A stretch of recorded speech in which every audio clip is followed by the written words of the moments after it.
Nous allons commencer. Merci d'être là. Chers amis et chères amies des rencontres internationales de Genève, mesdames et messieurs, les représentants des corps constitués, politiques, diplomatiques, académiques, chères étudiantes, chers étudiants, chères collégiennes, chers collégiens, cher public, cher Arsène, bonsoir. J'ai l'honneur et le plaisir d'ouvrir cette 49e session des rencontres internationales qui bénéficie de la traditionnelle hospitalité de l'Université de Genève. C'est un soir d'émotion avant de commencer. Nous pleurons, nous regrettons notre ami Bronisław Beczko, qui a été professeur aux universités de Varsovie, Clermont-Ferrand puis Genève, un homme et un intellectuel exceptionnel, qui a été membre du comité des rencontres internationales depuis 3 décennies au moins. Il nous a quittés le 29 août, parmi ses papiers, parmi ses livres, dans son monde, en plein travail de l'esprit, en pleine maîtrise de sa pensée. Cet historien de Rousseau, des imaginaires sociaux, de l'utopie, des représentations, croyait beaucoup à ce projet, fiction, penser le monde par la littérature. Je tiens d'abord à remercier la générosité des institutions qui nous soutiennent fidèlement, la République et canton de Genève, la ville de Genève, l'Université de Genève, une fondation privée genevoise, le service de presse de l'université qui a fait un travail formidable d'information cette année, et s'y ajoute aussi en 2016 un partenariat très constructif avec la fondation Jeanne Michalski pour l'écriture et la littérature, dont sa présidente, Madame Vera Michalski-Hoffmann. Je remercie aussi Léa Oswald, qui est une collaboratrice infatigable, qui me supporte et qui a rendu possible cette 49e session qui nous réunit ce soir. La confiance du comité des rencontres a été déterminante pour réaliser ce programme, et je l'en remercie. Dans un paysage genevois qui est rempli de manifestations culturelles extrêmement nombreuses, les rencontres internationales continueront de convoquer la cité au carrefour d'un humanisme critique que fertilise la force conjointe des sciences humaines, des sciences sociales et de la littérature. 3 disciplines, 3 façons de penser le monde qui nous aident à penser le monde dans le prisme des subjectivités, de l'imaginaire, de la recherche. Comme un trop modeste hommage à la modernité poétique et philosophique de Jorge Luis Borges, comme une conversation collective, notre session cette année veut évoquer les rapports complexes que l'imaginaire littéraire entretient avec les bouleversements et les crises du monde contemporain. Un monde, nous en sommes témoins, dont l'avenir est singulièrement incertain sur les plans de la géopolitique, de la démocratie, de la sécurité intérieure des États, de leur rôle traditionnel de ces États, de leur fondation socio-économique dans l'État-providence et la démocratie, de la prospérité pour chacun. Je crois que dans ce monde incertain, la culture et l'éducation constituent des piliers solides de la démocratie et des barrières intellectuelles et sensibles contre les extrémismes politiques, religieux, contre la violence du monde, en lui donnant le sens de l'intolérable. Nous conversons tranquillement ce soir, alors que ces jours même, objet d'un bombardement aérien russe d'une puissance inédite, la ville d'Alep est en train de rejoindre les villes martyres de Guernica, Sarajevo et Beyrouth. Dans cette perspective, la fiction est une alliée cognitive des sciences humaines et sociales qui donne du sens à l'histoire dans des trajectoires collectives et individuelles. Unies, les sciences humaines et la littérature constituent, il me semble-t-il, des pivots humanistes de l'éducation scolaire, de l'enseignement, de la recherche universitaire, de la République des lettres, des éditeurs, des librairies, en gros, de la culture des livres, dont nous devons être extrêmement attentifs à la préserver. Avec ses agencements langagiers, esthétiques, narratifs et imaginaires spécifiques, la littérature, comme la poésie, est, me semble-t-il, un sédiment irremplaçable de notre intelligence du monde.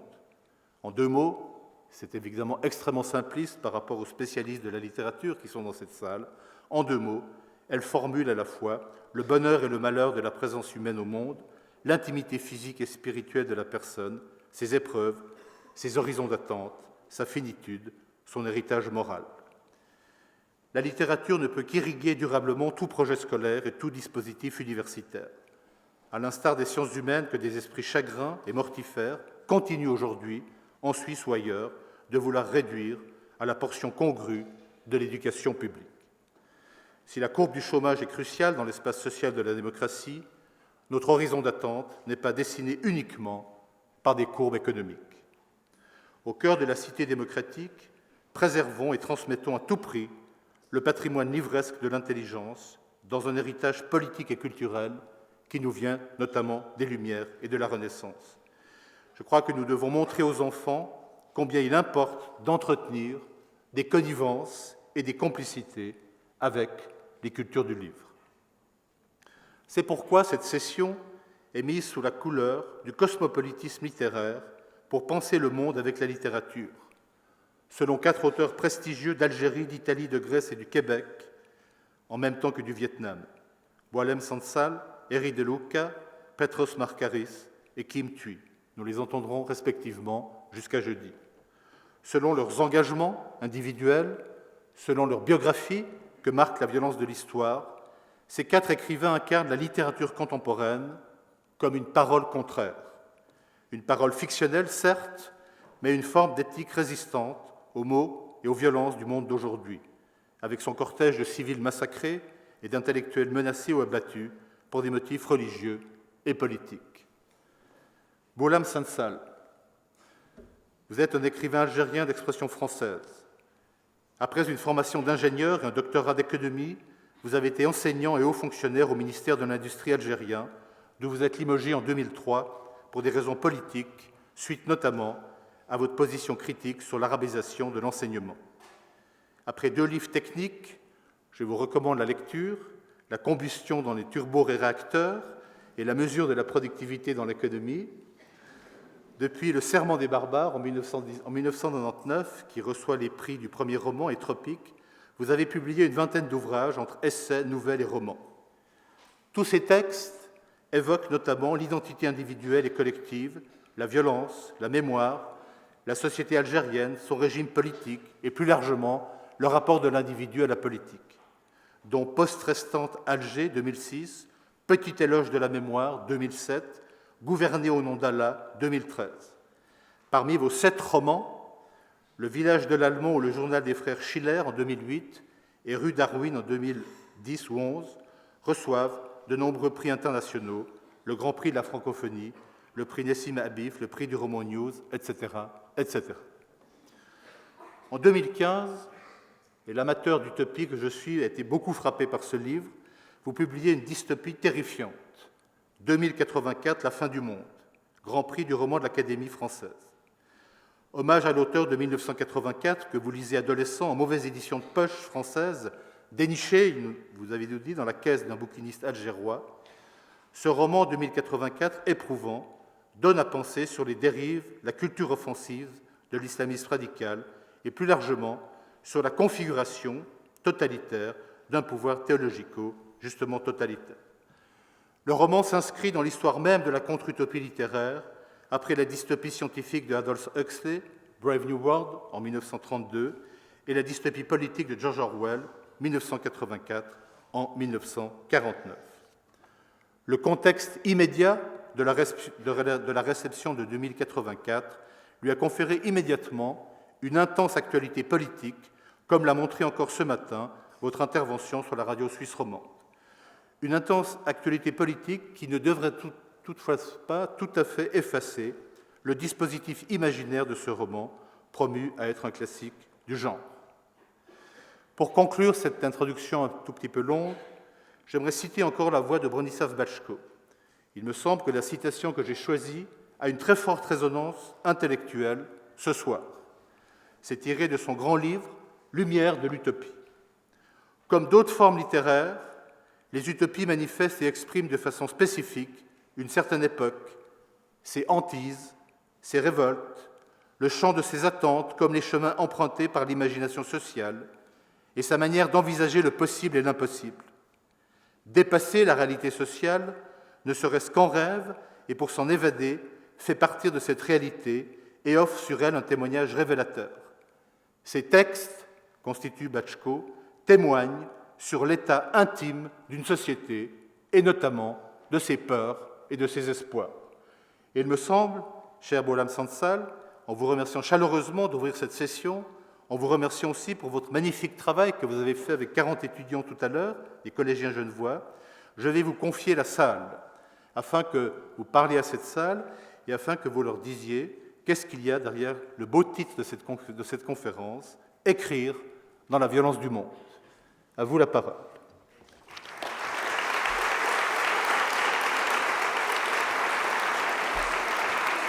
Là ? Oui. C'est bien là. C'est confortable. Alors, un peu d'eau pour commencer. C'est pas de l'eau bénite, hein ? C'est pas de l'eau bénite. Bonne santé.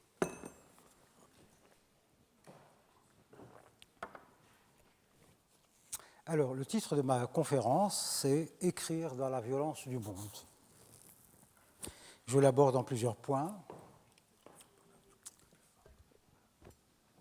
Ça marche le micro, c'est bon ? Comme ça va ? Je risque de l'avaler, là. Hein. Le problème fondamental se pose en ces termes.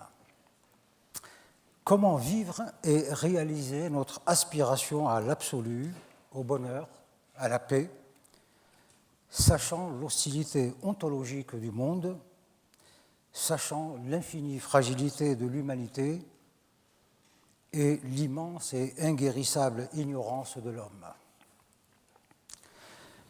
Comment vivre et construire quoi que ce soit dans une vie si implacablement bornée par l'insignifiance, l'ignorance et la mort. Quant au découragement de l'une, s'ajoute l'abêtissement de l'autre pour nous entraîner dans la peur abyssale de l'anéantissement. Telles sont les forces insurmontables qui nous environnent, nous habitent et nous écrasent.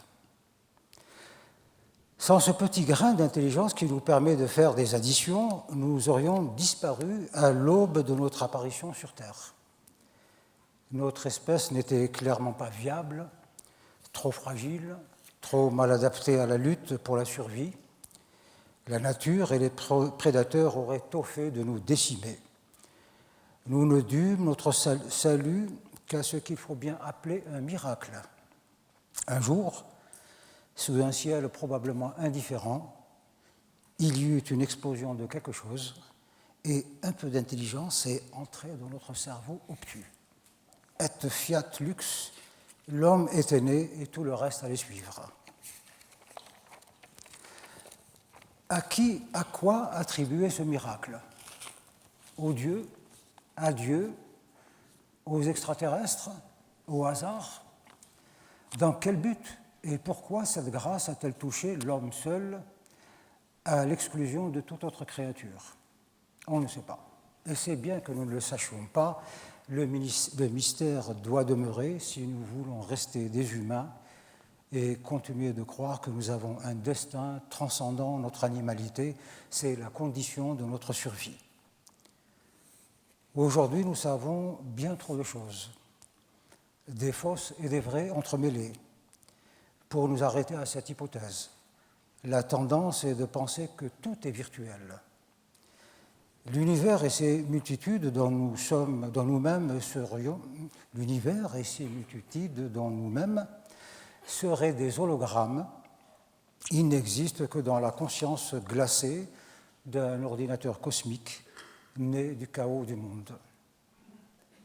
Si tout est né du Big Bang, jusqu'à l'insaisissable espace-temps, il pouvait aussi naître un Dieu ou un super-ordinateur. L'infini est le lieu de la certitude. Il est la somme de tous les hasards, toutes les supputations, toutes les croyances, toutes les manifestations, car si l'infini ne réalise pas l'impossible, à quoi servirait-il ? Non, vraiment, il était impossible de vivre dans un tel Capharnaüm. Trop d'inconnus, trop de forces incontrôlables, trop de tout.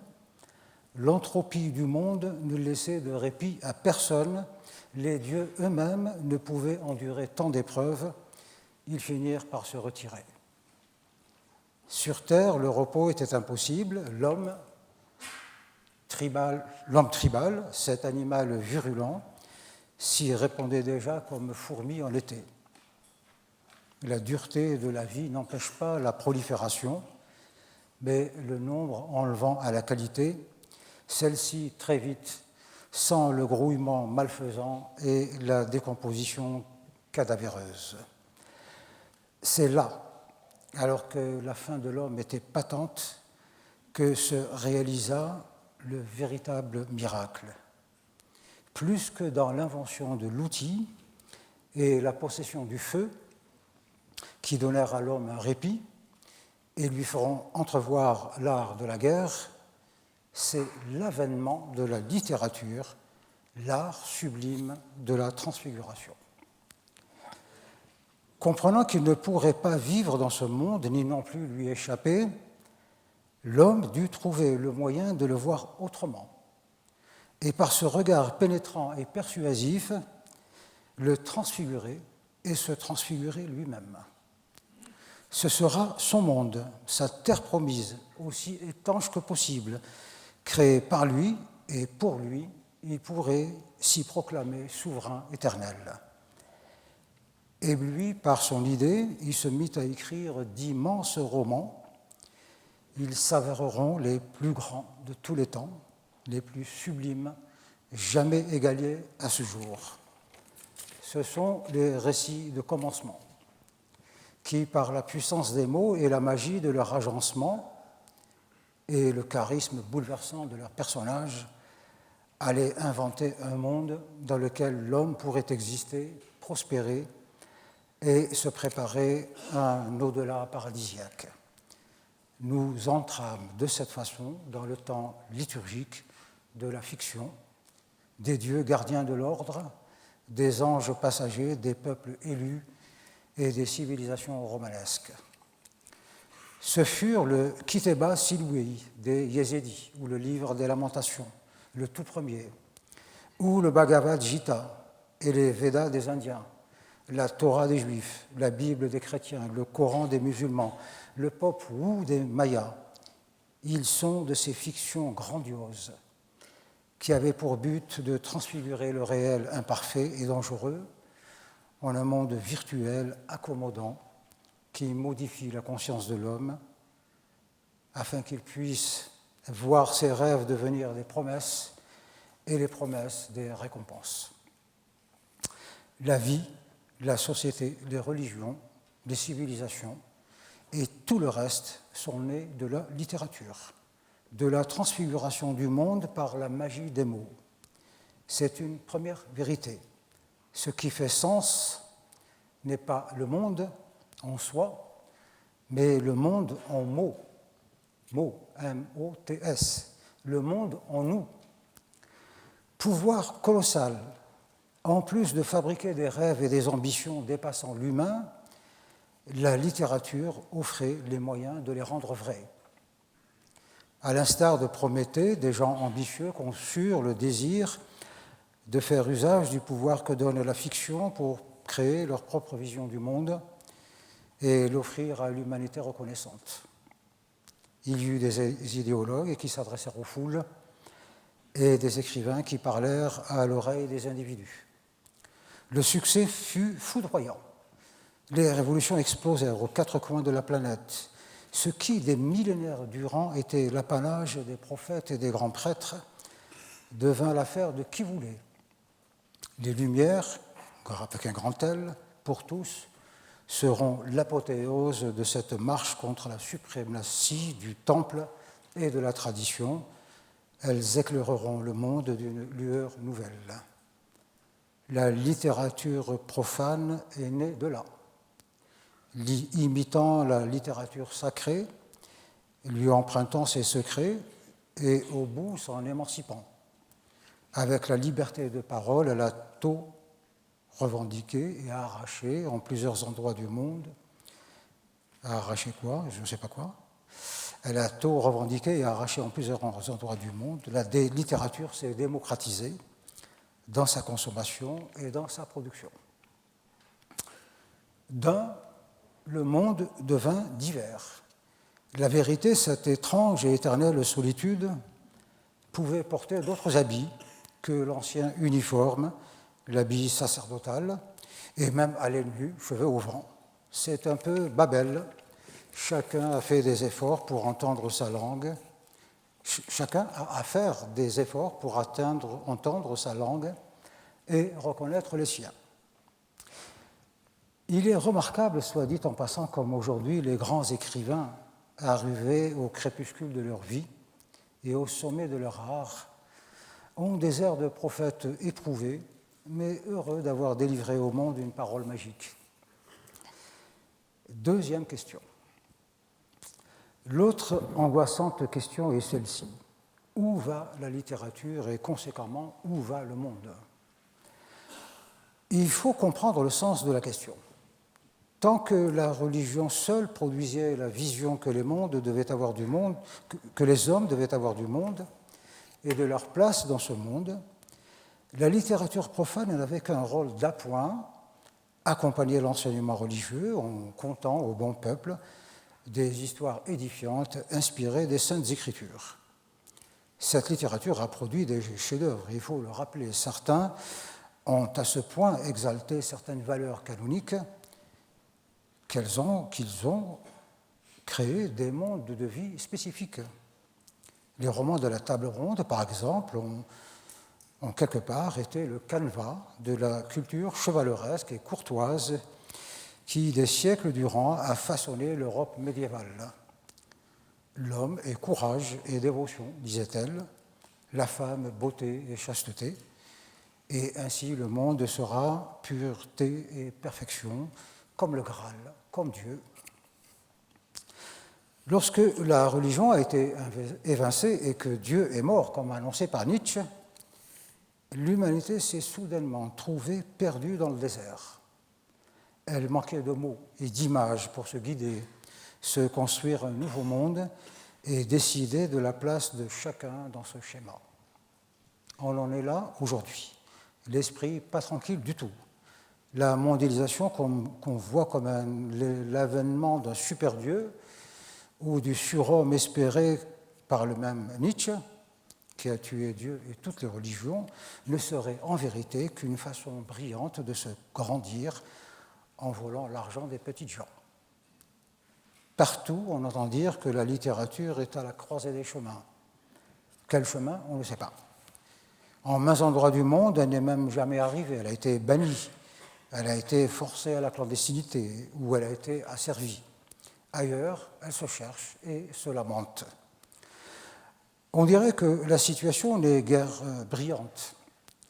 La littérature profane ne sait pas penser le monde, pas dans sa profondeur, pas dans son mystère et sa magie. Elle rapporte des rumeurs, sans plus. Comment pourrait-elle le changer, ce monde, le transfigurer, le sublimer? Changera-t-elle l'homme si les mots ne sont que des mots? Si la magie n'est que de la poudre synthétique? Il lui manque un environnement symbolique et symphonique puissant dans lequel elle s'inscrirait, qui donnerait à ces mots la force et l'écho d'un idéal pouvant être entendu d'un bout à l'autre du monde. Il s'agit bien de cela, d'alchimie, de fécondation, de miracle, de révélation. La vie n'apparaît que si l'esprit trouve une matière sublimée capable de le recevoir, ou si la matière magnifiée par l'art sait attirer l'esprit libre et lui donner de sa gravité. Et nous voilà, nombreux, humbles et passionnés, à chercher le chemin qui mène au Graal. On questionne les anciens et les nouveaux, on prend des uns et des autres, on multiplie les expériences, on recense les genres, on espère le miracle. Or, il va de la littérature comme de la natation, et espérer ne sert à rien. Il faut se jeter à l'eau pour savoir ce qui va se produire. En vrai, personne ne le fait de lui-même. Quelqu'un ou quelque chose doit le saisir par surprise et le pousser à la baille. Une fois dans les flots, c'est la peur qui décide. Plus grande elle sera, plus grande elle sera, plus vite il apprendra à nager. Mais le plus souvent, on ne sait rien, on cherche. On ne cherche rien, en vérité. L'esprit de démission nous habite, au fil du temps et des épreuves. On se laisse convaincre que les choses se font par elles-mêmes, obéissant à des fatalités ou des tropismes complexes, si intimes qu'on ne peut seulement pas soupçonner qu'ils sont à l'œuvre sous la surface des choses.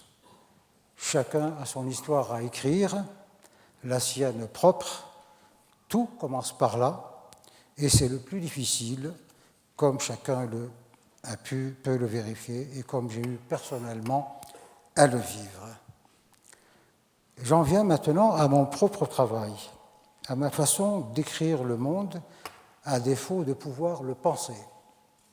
Il me faut en premier décrire le contexte dans lequel mon travail littéraire a pris naissance et se déroule. Comme vous le savez, mon pays, l'Algérie, où je suis né et où je vis, connaît depuis son accession à l'indépendance en juillet 1962 une interminable et épuisante dictature. C'est aujourd'hui l'une des plus vieilles dans le monde et des plus redoutablement efficaces. Sa force vient de ce qu'elle s'est construite sur un récit de commencement quasi religieux. On est d'emblée dans le sacré, avec ce récit enseigné comme une révélation dès la prime enfance, puis commenté, scandé, psalmodié, actualisé, enrichi heure après heure tout au long de la vie. On rappelle au bon peuple que ses dirigeants sont des prophètes de la meilleure branche, envoyés à lui par Allah en personne pour le libérer du joug colonial, impie, et le conduire victorieusement au vrai paradis. Musulman fidèle et citoyen malin comme il est, le peuple ne leur refuse aucune soumission et les gave d'applaudissements. Ce qui lui reste de temps,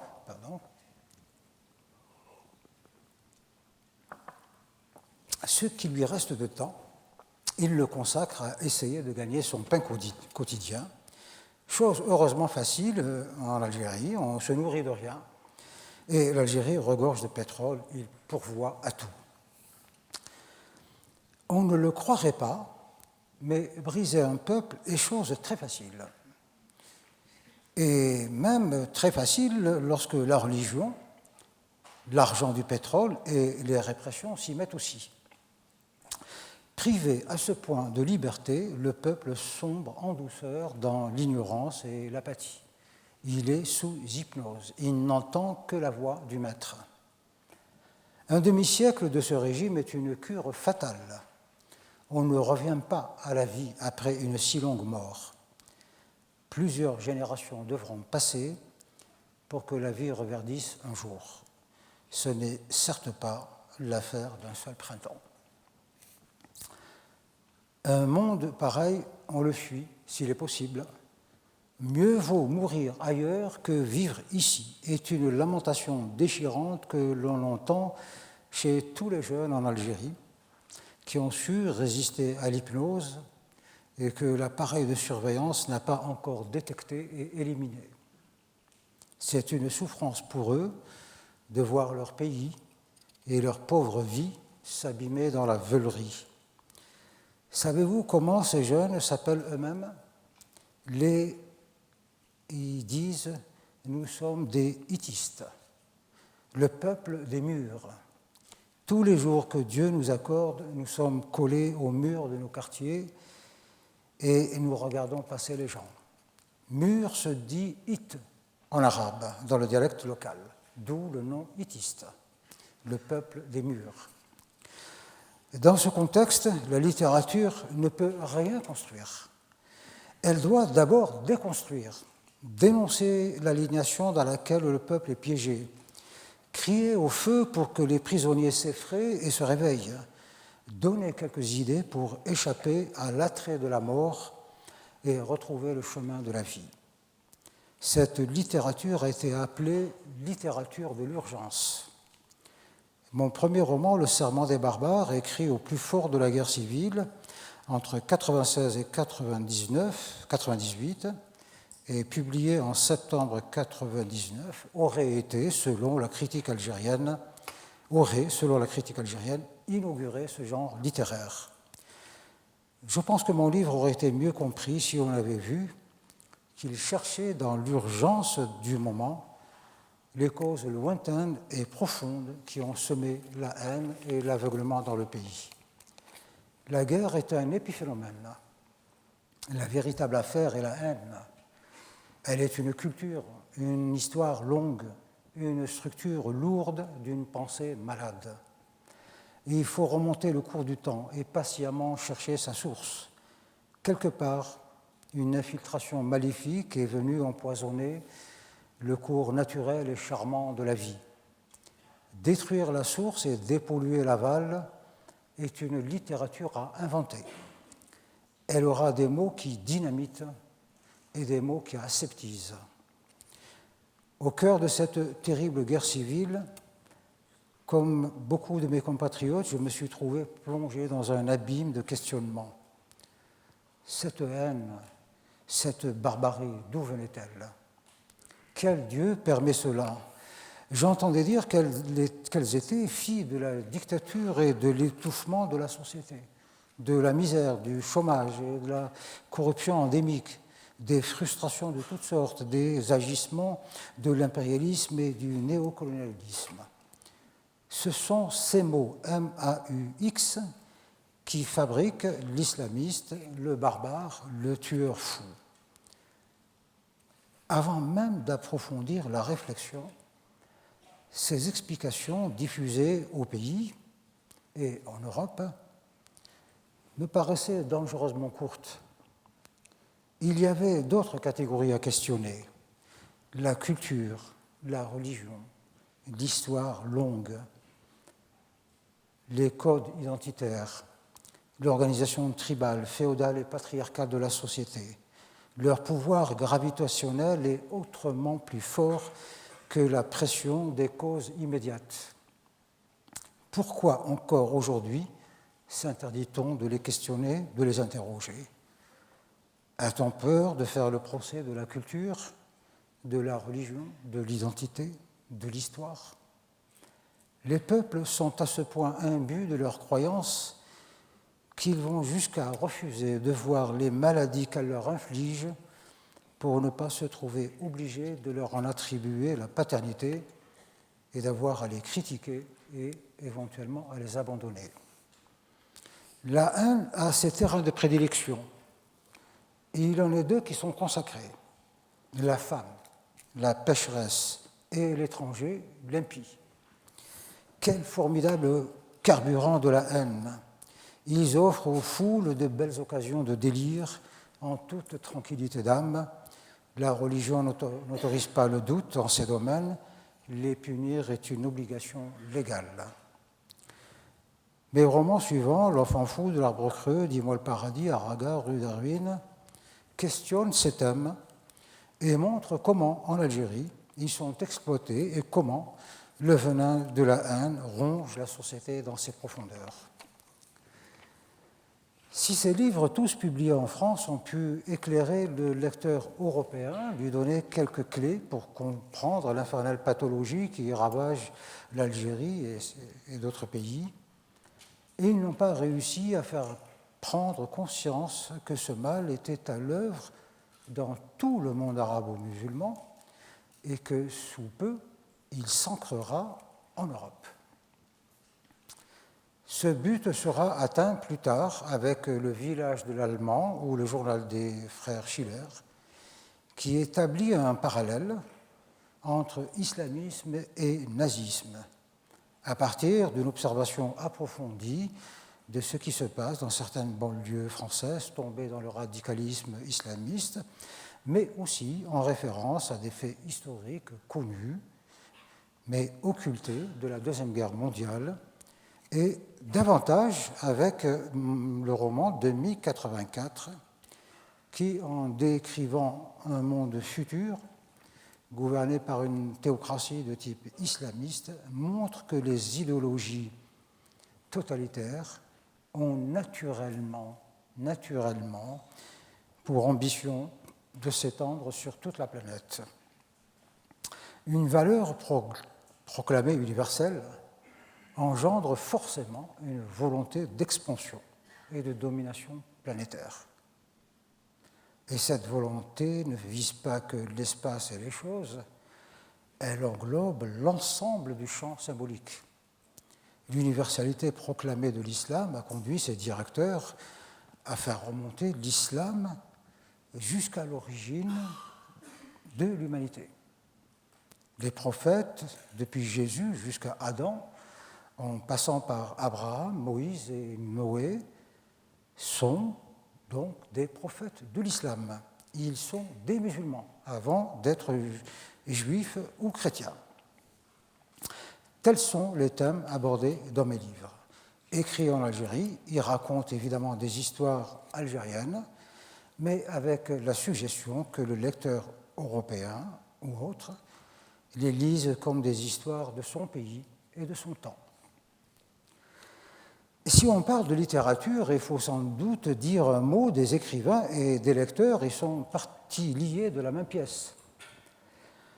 En liaison avec la compréhension du monde attendue de la littérature, on peut avancer qu'il n'y a d'écrivains engagés, car, et nous l'avons dit, le monde n'a pas de signification en soi, et peut-être pas d'existence réelle, il n'existe que dans le regard des hommes, et seulement à partir du moment où ceux-ci trouvent le mot idoine pour le nommer et l'insérer dans un récit signifiant.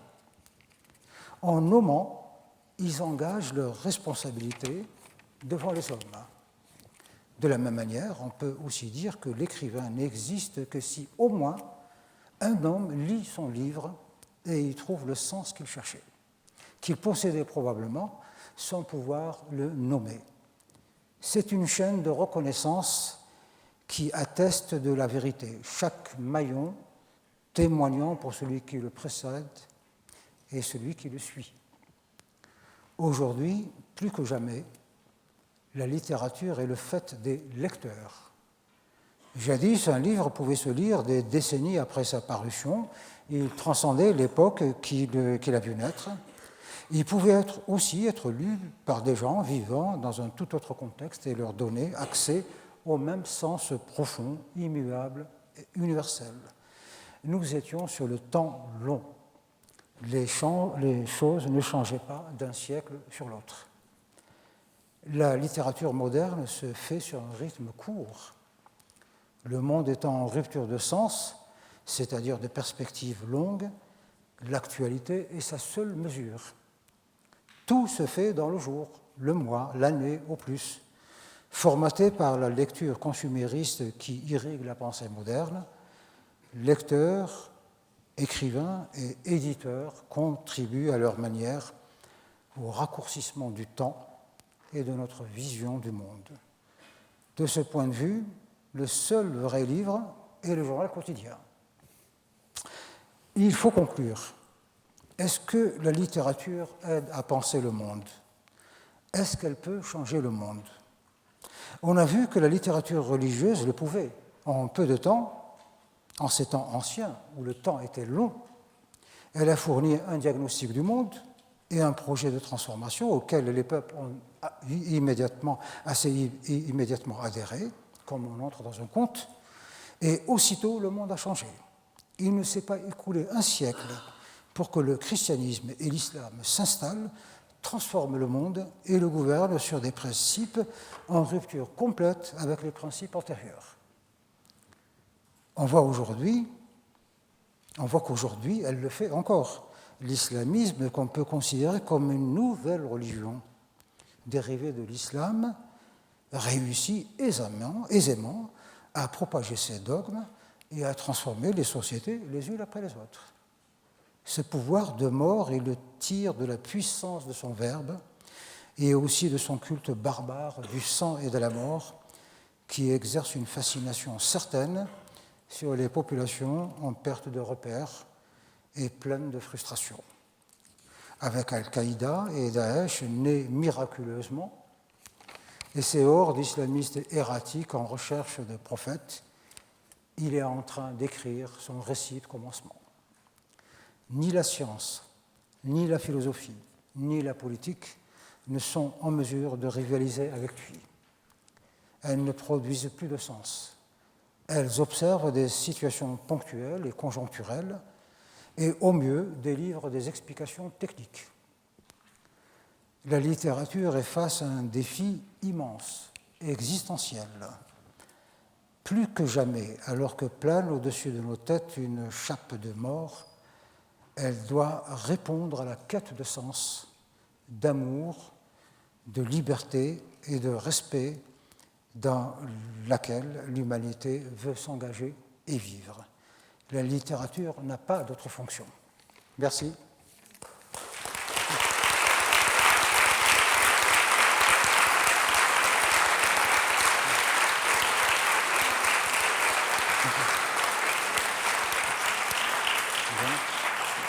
Je m'assois. Merci Boualem Sansal pour cette réponse, je dirais, tout en décalage d'une certaine manière.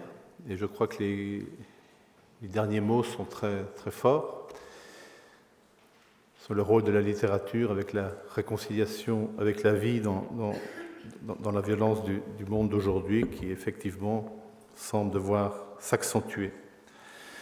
Donc je propose quelques questions, 3 ou 4 questions sur votre contribution, votre exposé, sur lequel vous pouvez revenir sur quelques points si cela vous chante. Ensuite, nous ferons une petite pause de 5 minutes pour un peu respirer et la deuxième partie de la soirée commencera sous la houlette éclairée, mais ferme, de François Rosset, qui est mon collègue et ami de l'Université de Lausanne, autour de la thématique utopie, dystopie, le meilleur et le pire du monde. Donc je donne la parole à 3 ou 4 questions sur le micro est où ? Sur la conférence de Boualem Sansal.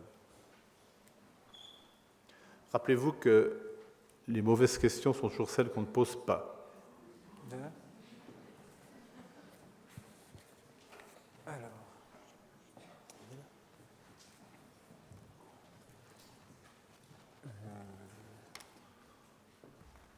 Alors, quelqu'un qui se dévoue, poser une question même idiote, hein. On peut répondre aussi aux questions idiotes, c'est pas interdit. Est-ce que vous pensez que le livre de Houellebecq va dans le sens... Attendez, il y a un micro qui arrive.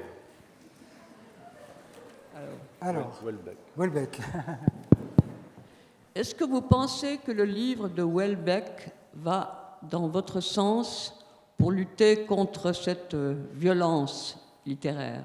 On pourrait dire oui et non. Sous-version. Oui. On pourrait répondre de cette manière-là, oui et non. Houellebecq fait l'hypothèse que face à cette terrible violence, une démarche démocratique et pacifique et gentillette pourrait être une solution. Parce que c'est ça qui la situation en Europe et en France en particulier étant plutôt dramatique, l'hypothèse qu'un parti modéré et tout ça gagne des élections et puis petit à petit fait sa petite cuisine et arrange les choses, j'y crois pas trop, mais pourquoi pas parce que ça s'est réalisé aussi ailleurs, mais sous d'autres conditions. C'est le cas de la Turquie, un islamisme modéré, très gentil, très poli, qui prétendait aussi s'intégrer à l'Europe, qui a fait des réformes démocratiques importantes. Et voilà, donc il est parvenu au pouvoir par les élections, par les urnes, et le résultat, le voilà. Vous le connaissez, c'est Erdogan, on peut déjà l'appeler le calife Erdogan VI ou Erdogan III, c'est déjà un calife. Et là, la démocratie est quasiment a disparu. Voilà, donc une condition extrêmement... moi, j'y crois pas trop, encore moins dans un pays comme la France, qui ne permettrait jamais, et on le voit d'ailleurs aujourd'hui avec la montée de l'extrême droite, enfin, toutes ces forces qui se révoltent contre l'avancée de l'islamisme radical, la France ne tolérera jamais qu'il se crée un parti religieux qui se présenteraient aux élections et qui ils sont arrivés pendant des décennies à empêcher le Front National, qui n'est pas un parti religieux, à arriver au pouvoir, et ils n'ont aucun député à l'Assemblée nationale ni au Sénat, et ce n'est pas de mal la veille qu'ils aient... Le système proportionnel a été construit pour ça, pour empêcher ce genre de dérive. Donc j'y crois pas trop. Alors on pouvait y croire il y a 20 ans, parce que c'était une démarche que les islamistes, ils étaient sur cette logique. Ils étaient sur deux paradigmes, c'était leur stratégie. Nous partons sur une démarche nationale. Les islamistes de chaque pays s'occupent de leur pays. Un islamisme national ayant vocation à prendre le pouvoir national. Et le choix a été de le faire pour ne pas choquer l'Occident à l'époque, etc., de le faire par les urnes. C'est ce qui s'est passé en Algérie. Les islamistes algériens ne se battaient qu'en Algérie. Ils ont constitué un parti, ils ont été aux élections, ils ont gagné les élections. On a fait exactement ce que ferait la France ou n'importe quel pays face au danger que l'histoire nous rappelle que les nazis ont gagné les élections pour ont utilisé la démocratie pour détruire la démocratie. Alors on a interrompu ce processus et donc l'armée a pris le pouvoir, guerre civile. Donc voilà les deux raisons, démarche nationale et démarche modérée. Bon, mais avec l'Afghanistan, etc., les islamistes, et notamment leurs promoteurs, ont changé de stratégie. Parce qu'ils ont compris que cette démarche ne menait pas très loin, parce que ça paraissait assez bête d'avoir à islamiser des musulmans, qui le sont déjà. Donc déjà, partant de là, c'est assez ridicule comme démarche. Et donc avec Al-Qaïda est née une nouvelle démarche, c'est l'islamisme mondialiste, avec l'idée qu'aujourd'hui, il faut mettre sa force dans une dynamique mondiale. Mise dans une dynamique mondiale, elle est multipliée par 1000. Mise dans une dynamique nationale, elle est multipliée par 2.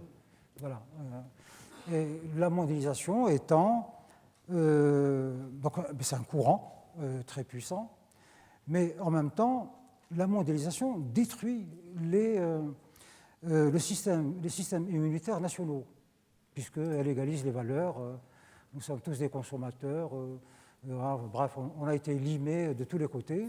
Nous avons, qu'on vive en France, en Russie, en Amérique, au Brésil, on a les mêmes idées, les mêmes comportements, et on a abandonné les valeurs nationales. Donc, le système immunitaire est détruit. Donc, belle analyse de la part de ces nouveaux islamistes, nés avec Al-Qaïda, puis les déclinaisons qui sont venues après. Pourquoi faire le travail que la mondialisation fait à notre place? C'est elle qui détruit ces choses-là.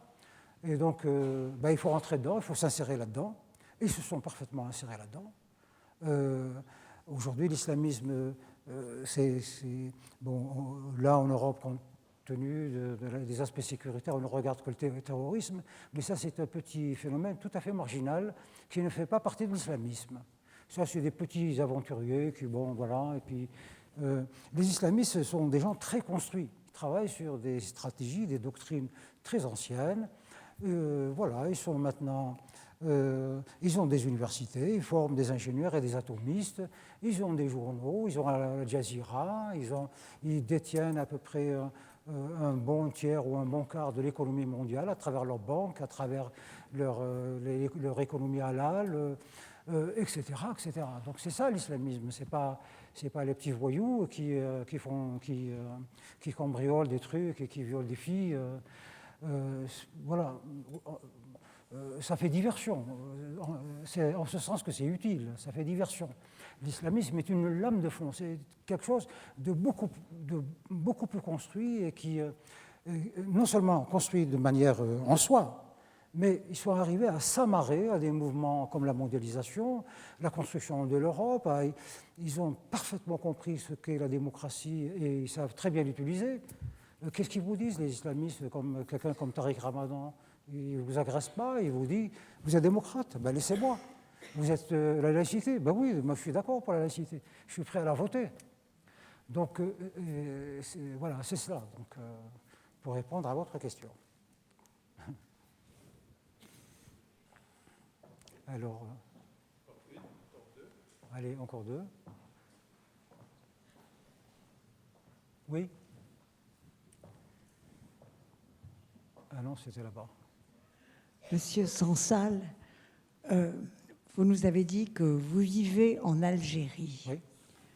Et je me demande comment quelqu'un qui a écrit les livres que vous avez écrits, notamment le dernier, où vous nous décrivez, vous nous annoncez quasiment la fin du monde, un monde tombé sous le règne de la charia et de l'islamisme radical, vous n'êtes pas menacé dans ce pays? Est-ce qu'on n'a pas lancé une fatwa contre vous? Je trouve ça très étonnant. Si je vous raconte mes malheurs, je vais faire pleurer toute la salle. Hein. J'ai perdu mon travail, enfin bref. Ma femme, nous ne pouvons pas trop m'atteindre parce que je suis quand même devenu une petite notoriété. Et donc des gens peuvent se mobiliser pour moi du jour au lendemain pour...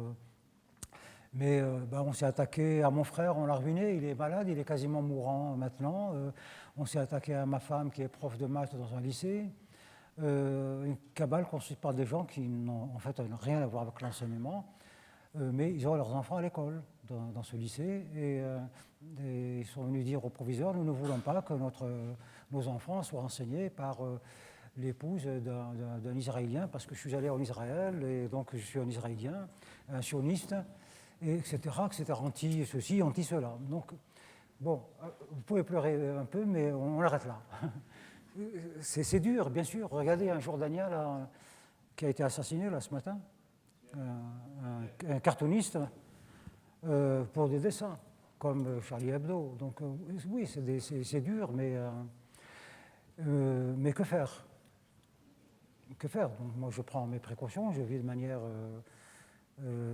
la manière la plus prudente possible, mais bon, je ne peux pas faire plus que ça, sauf à rester enfermé dans ma maison, sous le lit.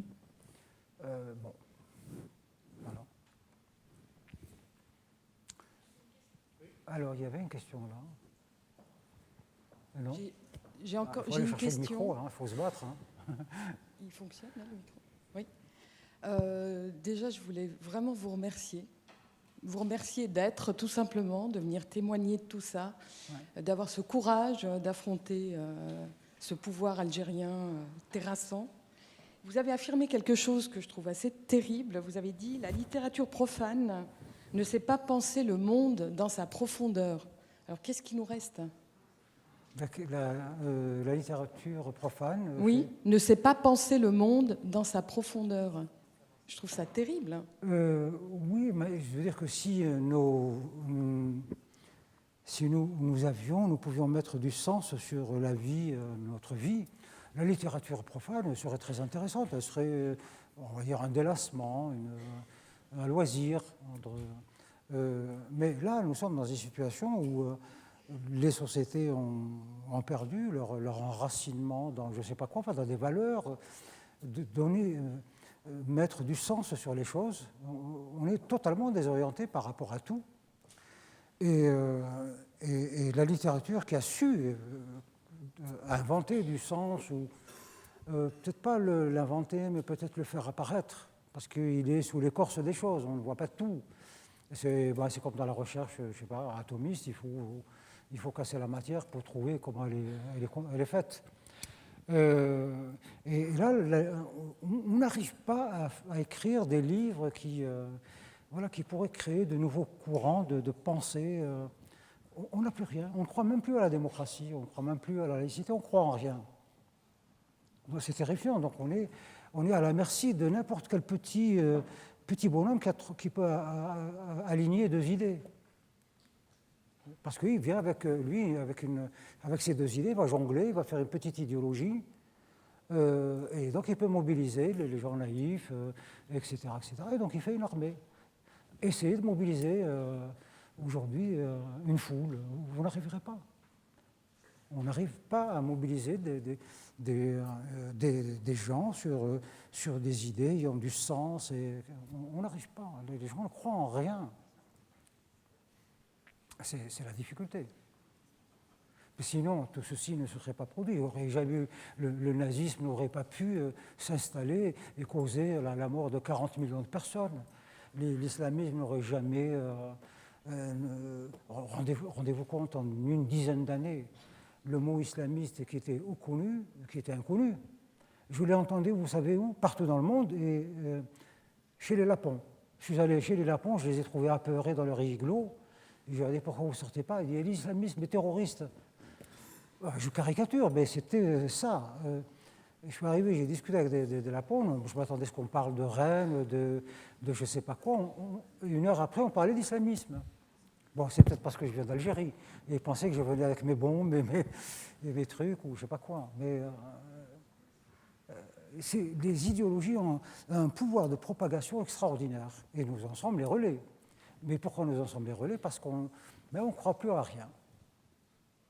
On croit plus. On est des déçus, on est des frustrés, Et donc il faut redonner du sens à notre vie. Redonner du sens. Et alors est-ce qu'il faut inventer de nouvelles religions? Parce qu'apparemment elles seules savent faire cela. Mais au moins retrouver les idées qui n'étaient pas très géniales, mais enfin quand même, celles des Lumières. Voilà, on a inventé des choses nouvelles, extraordinaires, et voilà. Par exemple, des notions qu'aujourd'hui qui pour nous, qui avaient un sens inouï et qui aujourd'hui ne veut rien dire. Le mot individu, quand on a pour la première fois prononcé le mot individu, c'est comme si on avait assassiné Dieu, parce que nous étions des croyants, l'individu n'existe pas. L'homme appartient à Dieu, il appartient au roi, c'est un serf, à part les princes, les autres n'avaient pas d'existence individuelle. Le fait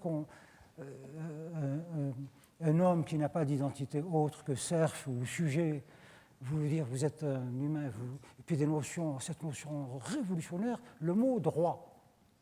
Il n'y a pas de droit, il y a la religion, la vérité de Dieu, c'est tout. Quel droit? Vous appliquez ce qu'il y a dans la Bible, ce qu'il y a dans le Coran. Et on dit non, en dehors de cela, vous avez des droits, le droit de ceci, le droit de parler, le droit au logement, le droit... Bon, c'est formidable, ça a créé des... Mais ça ne fonctionne plus. Ça ne fonctionne plus. Elle dira à quelqu'un dans la rue, tu es un individu, et alors? Il vous dirait alors? Mais tu as des droits, tes droits, il faut te battre pour, mais tu as des devoirs. Oui, mais les devoirs, pourquoi? Vous voyez, donc ces forces-là n'agissent plus. Il y a à peine 30 ans, le simple mot droit nous terrorisait à la limite. Hein. On a la peur du gendarme, la peur le respect de l'instituteur. C'est fini tout ça. Dernière question.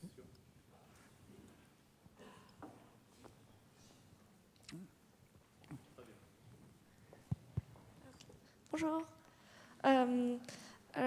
Ce que je me demandais, parce que tout à l'heure vous avez affirmé que les textes religieux étaient une fiction, que vous les considériez comme des fictions, que la Bible, la Torah, le Coran étaient une fiction.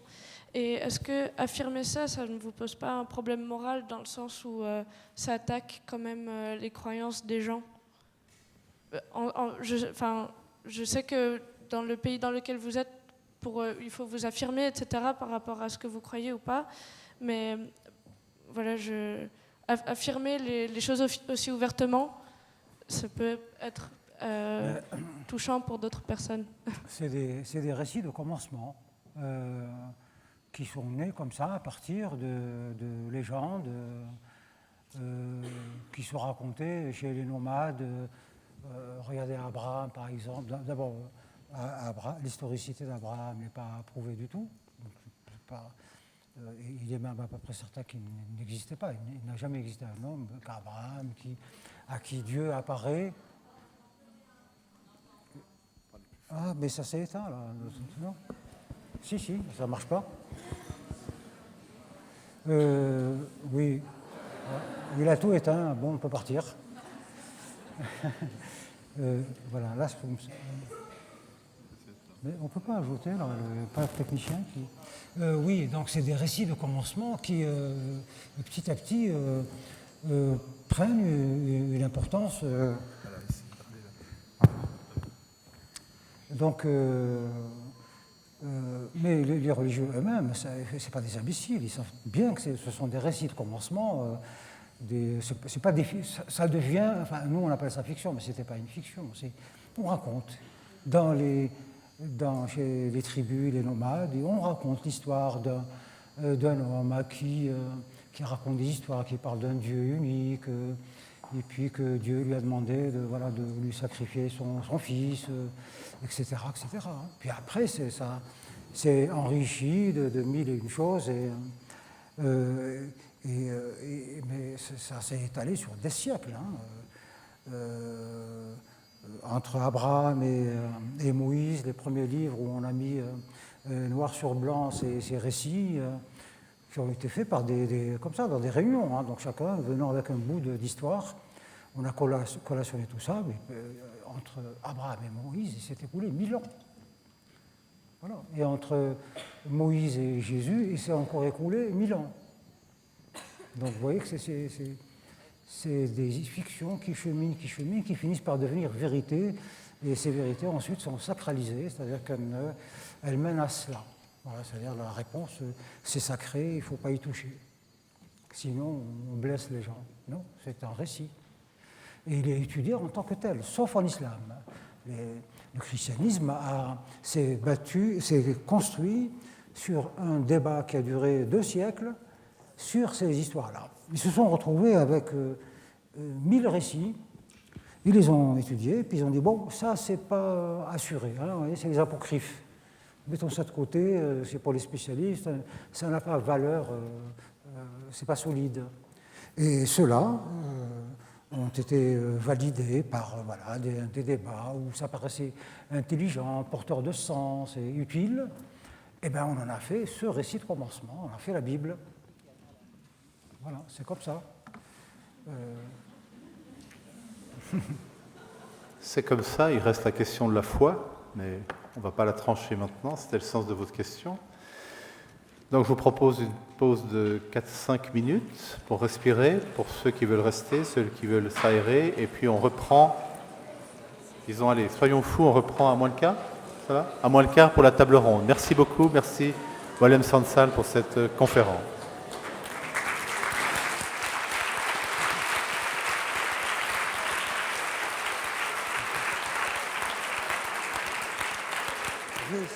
On va recommencer la séance avec la table ronde.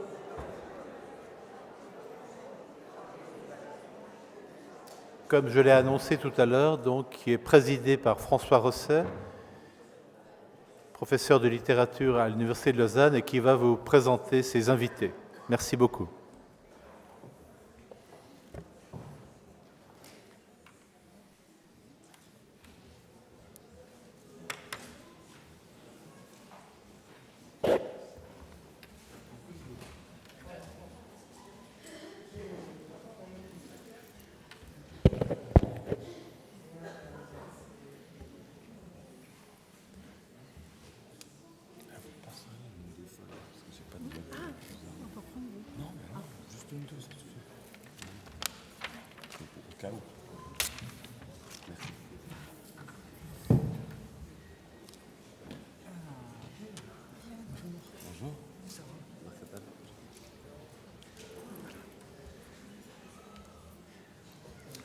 Mesdames, Messieurs, c'est un très grand plaisir pour moi que de vous présenter les quelques personnes qui nous ont rejoints ici le long de cette table ronde.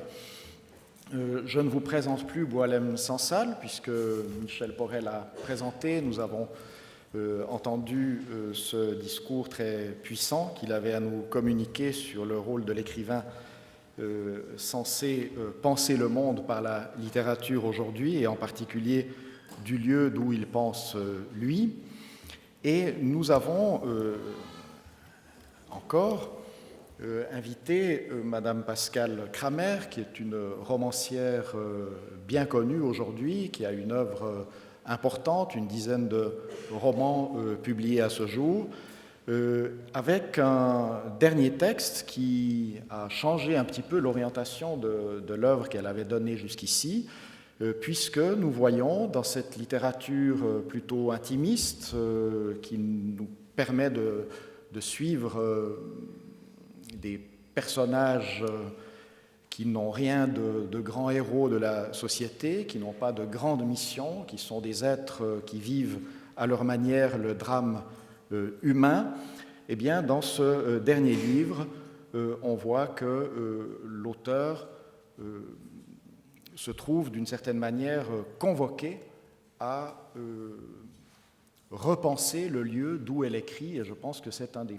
points sur lesquels nous allons pouvoir parler tout à l'heure. Ce dernier roman publié l'année dernière chez Flammarion et qui s'intitule L'autopsie d'un père. Et nous avons encore Marc Atala qui remplit deux fonctions à la fois différentes, extrêmement complémentaires. D'un côté, il est enseignant-chercheur à la section de littérature française de l'Université de Lausanne, spécialiste des littératures conjecturales et de la science-fiction. Et puis, d'autre part, il est le directeur extrêmement dynamique du musée de la science-fiction, la Maison d'Ailleurs, à Yverdon. Le thème de notre table ronde, vous l'avez vu, utopie, dystopie, le meilleur et le pire des mondes. Il est vrai que penser le monde par la littérature est une chose qui s'est ancrée dans un modèle nouveau au moment du renouveau, de la Renaissance, avec la création, il y a exactement 500 ans, du premier roman utopique moderne, l'Utopie de Thomas More. Et depuis lors, l'utopie est un genre qui s'est cristallisé, qui s'est beaucoup modifié, qui au début du XVIIIe siècle a inventé son contraire, c'est-à-dire l'utopie négative, la dystopie. Et autour de cette forme littéraire, on peut dire que se sont cristallisées de nombreuses tentatives précisément de penser le monde par la littérature, comme le veut le sujet de ces rencontres internationales de Genève. Néanmoins, utopie-dystopie est un binôme qui pourrait nous pousser à des discours un petit peu pédants, des discours de définition, et nous allons, j'espère bien, échapper à cela. C'est un signal qui doit nous aider à penser ensemble, à discuter notamment dans le prolongement des propos qui viennent de nous être tenus par Boualem-Sansal. Et pour aller dans ce sens, je voudrais peut-être demander d'abord aux deux personnes que vous n'avez pas encore entendues ce soir, c'est-à-dire respectivement Pascal Kramer et Marc Atala, de réagir aux propos de Boualem-Sansal du point de vue qui est respectivement le leur et qui est tout de même un peu différent, n'est-ce pas ? La romancière d'une part, le spécialiste de l'utopie-dystopie de l'autre. Vous voulez commencer, Pascal Kramer ? Oui, moi j'ai été... Bon, je connais bien les propos de Boualem, mais je les entends. Je trouvais intéressant l'injonction un peu qu'il donne aux écrivains et à la littérature d'essayer d'apporter de nouvelles valeurs. C'est quelque chose sur lequel j'aimerais bien d'ailleurs l'entendre davantage, parce que je ne sais pas justement si c'est aujourd'hui la littérature qui doit être porteur de valeurs, et surtout si l'auteur a cette légitimité-là, ou est-ce qu'il n'est pas là plutôt pour regarder le monde. Voilà, donc c'était plutôt vers ces interrogations-là que ta conférence m'a porté. Marc ? Alors, moi, il y a plusieurs choses qui m'ont évidemment intéressé et stimulé. La première chose, c'était de la question qui me paraissait être assez sous-jacente au propos, qui était la question de l'engagement en fait, littéraire. Pendant longtemps, la question de l'écrivain engagé était une dynamique qui était assez importante dans les années 50, et en particulier sous l'égide de Sartre, et puis qui a été refusée par le champ littéraire aujourd'hui, de telle manière que la notion de roman à thèse est arrivée de manière assez radicale pour qualifier les romans qui prendraient trop position, ou en tout cas qui laisseraient une position trop transparaître. Et la question que je voulais poser, mais comme je savais que j'allais être à côté de lui, profiter de l'occasion pour ne pas la poser à ce moment-là, c'était finalement, est-ce que c'est un appel au retour des écrivains engagés, redire le monde, peut-être des fois de le crier fort. C'est pour ça que la question de Houellebecq était intéressante, puisque c'est souvent un auteur qui est considéré non pas comme engagé, mais comme un auteur qui lit le monde de manière un peu chirurgicale. Et donc la question de l'engagement me paraissait intéressante. Puis la deuxième question, c'était plutôt cette fin. J'avais l'impression qu'il y avait... Je ne suis pas du tout d'accord avec le fait qu'on ne croit plus en rien. Je crois qu'on croit en d'autres choses qu'avant, et que les valeurs dans lesquelles on croit aujourd'hui, ou que j'espère que la jeunesse, dans lesquelles la jeunesse croit, sont des valeurs qui peuvent être porteurs de civilisation, de construction sociale, mais évidemment elles rencontrent, et peut-être même qu'elles s'opposent à des valeurs qu'on pourrait appeler dominantes, ou en tout cas à une société qui fait qu'il est difficile d'implémenter un certain nombre de valeurs importantes si facilement, en tout cas en si peu de temps. Alors justement, peut-être que si on revient encore à l'œuvre de Pascal Kramer, je disais tout à l'heure qu'on observe avec votre dernier livre ce recentrement sur des problématiques sociales qui étaient bien sûr présentes dans les textes précédents, mais qui deviennent vraiment thématisées de façon très forte. Est-ce que cela voudrait dire que du lieu d'où vous écrivez, qui est la France, qui est Paris, et qui est naturellement bien différent du vôtre, que du lieu d'où vous écrivez, vous avez ressenti cet appel à une littérature plus engagée, plus directement portée sur la réalité de nos sociétés? Oui, c'est quelque chose, je l'ai ressenti en tant que citoyenne. J'ai beaucoup évolué ces dernières années et je me sens beaucoup plus engagée. Et effectivement, ça s'est traduit aussi dans mes livres. Effectivement, au début, j'ai beaucoup travaillé le champ de l'intime, des relations humaines et un peu de notre condition humaine, voilà, nos pauvres nous face aux épreuves qu'on est appelé à traverser. Et puis c'est vrai qu'avec notamment les 2 derniers livres, Gloria, qui était plus un constat social, d'une réalité sociale, d'une grande précarité en France, dans des banlieues, et quelque chose en plus que j'ai eu l'occasion de voir de plus près. Et puis c'est vrai que ce dernier livre, c'est sur cette droitisation tout à coup des élites intellectuelles françaises, qui est quelque chose qui est très prégnant et qui est très rapide en fait. On a l'impression qu'ils tombent les uns après les autres. Et c'est quelque chose qui à la fois m'interpelle et me fait peur, qui me fait m'interroger sur moi-même. Est-ce que moi, un jour aussi, je vais tomber dans cette sinistrose? C'est une vraie question que je me pose presque chaque jour. Mes pieds, et ce livre était un petit peu portait cette interrogation-là. Donc effectivement, ce n'est pas un engagement dans le sens dire ce qu'il faut penser, parce que ça, c'est vrai que c'est une littérature, celle à laquelle vous faisiez allusion, la littérature trop littéralement engagée qui délivre un message, un mode de pensée, c'est intéressant politiquement, je le trouve moins littérairement. Et puis c'est vrai que le roman, c'est quand même le lieu où... Le roman, c'est un face-à-face entre un auteur et un écrivain, et on peut se dire, on est entre adultes et on peut se dire les choses. Et on a le temps de les dire en plus, qui est à peu près le seul lieu où on a le temps de dire les choses. Et donc c'est vrai que ma recherche dans ce livre-là, c'était plus d'observer un intellectuel, en tout cas un parcours, cet intellectuel est vu par sa fille, et d'observer cette dérive sans lui porter un jugement. D'ailleurs, pour moi, ça a été d'ailleurs un livre difficile parce que c'est vrai que j'avais cette tentation de me situer moi politiquement par rapport à ça et de dire mais moi je ne suis pas comme ça. En fait, ça a été très difficile de rester dans la littérature et le romanesque et justement de pas trop vouloir m'engager moi. Et donc je suis restée vraiment dans une observation. Avec tout, sans être accusatrice non plus. L'idée, c'était pas de faire de ce personnage quelqu'un d'odieux, c'est quelqu'un juste qui a une conception du monde qui est la sienne, qui est d'ailleurs tellement déprimé qu'il finit par se suicider, donc ça lui donne une légitimité dans sa façon de penser. Donc d'essayer d'observer comment ça vient, comment quelqu'un évolue comme ça, et en essayant d'entraîner le lecteur dans sa propre interrogation et peut-être de lui faire ce chemin avec moi et avec mes personnages.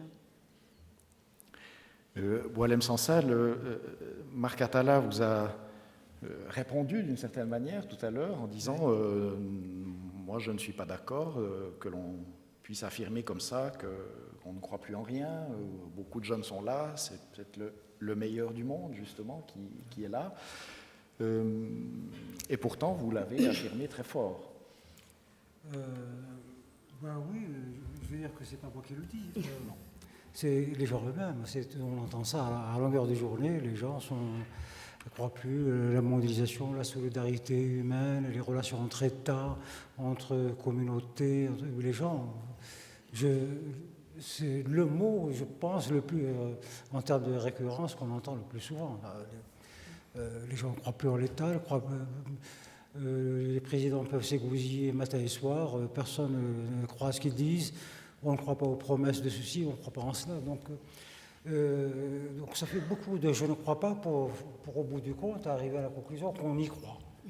Donc il faut bien tous ces rejets qui sont énumérés à longueur de journée à peu près par tout le monde et sur tous les domaines, et il faut bien à un moment ou à un autre les additionner pour en tirer quelque chose d'ensemble. Enfin, une conclusion d'ensemble, peut-être provisoire, mais elle est comme ça. Le contexte pousse au pessimisme. Ni sur le plan politique, ni sur le plan économique, ni sur le plan social, ni sur le plan sécuritaire, rien ne va et dont les gens se plaignent. Alors, il y a une part qui ne relève que du conjoncturel. Voilà. On ne croit pas parce que, je ne sais pas comme en France, mais Hollande, dans la situation où il est, avec un taux de, comment on dit, d'une opinion favorable à 8 ou 10%, évidemment, il peut dire ce qu'il veut, personne ne croit. Donc il alimente la non-croyance lui-même.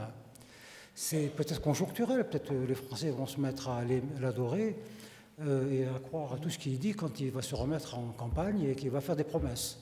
Donc ça c'est possible, mais il y a un État, il y a à peine une vingtaine d'années, les gens étaient pleins de croyances fortes.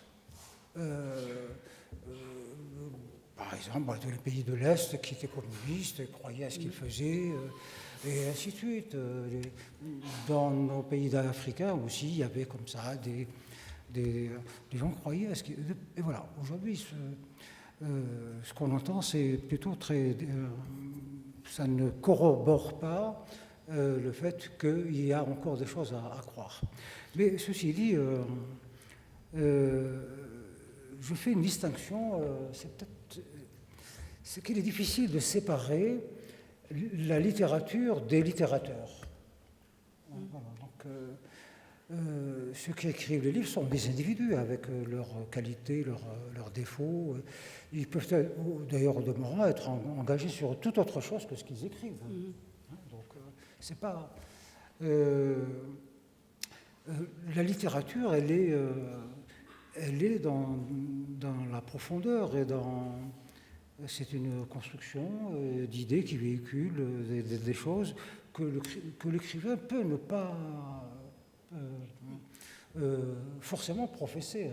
Quelquefois, on est presque dans l'écriture automatique. Ce que nous écrivons, ce qu'on écrit et tout, c'est ce qu'on dit, ne reflète pas forcément notre pensée. La littérature... globalement, évidemment, il ne faut pas prendre livre par livre, mais globalement, arrive à transcender ça. C'est-à-dire qu'elle prend ce qui est des dénominateurs communs, des choses qui transcendent les perceptions personnelles, voire même les perceptions collectives. C'est en lisant certains livres qu'on découvre des choses que l'auteur n'a pas forcément... je vais vous citer un petit exemple. Moi, j'ai écrit un livre, une réflexion très approfondie sur la violence en société, l'idée c'était qu'à un moment donné, la violence n'a plus besoin d'acteurs. Au départ, il faut bien, pour que la voiture avance, il faut bien de l'essence. Donc un agent extérieur qui la met en route. Mais à un moment donné, elle arrive au sommet de la pente, elle n'a plus besoin de rien.